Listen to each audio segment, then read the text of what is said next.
I'm 680 News Senior Business Editor Mike Eppel. Mess on the markets today. Another one of those days, we could say, as stocks sold off early and often, and we saw the U.S. benchmarks, the Dow, the S&P, and the Nasdaq all turn lower, albeit briefly, for the year, whereas the TSX is now down by about 8% for 2018. Most recently, it's been damage done in the technology sector that has pulled the market sharply lower, with investors selling these stocks, even though the companies are still making big profits.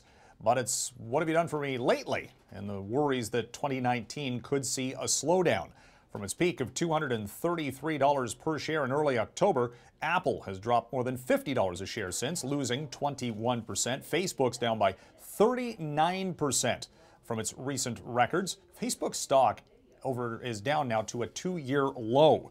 Amazon down 20%, Netflix down 36%, and Google and its parent company Alphabet down by about 22%. Now, what to do about the energy market? Price for oil today hit its lowest level in a year, falling below $56 per barrel U.S., and the Canadian crude index today was down as much as 12% on an oversupplied global market. We'll call it a supply glut, because that's what it is right now for investors in the energy trade. Big questions in Alberta about whether or not to cut production.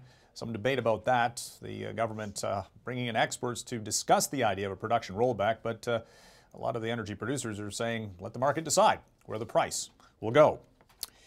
Shares of the Boeing company down for a 9th session in a row today, tumbling after the company canceled a planned conference call with airlines to discuss the new operating rules for its 737 MAX jets.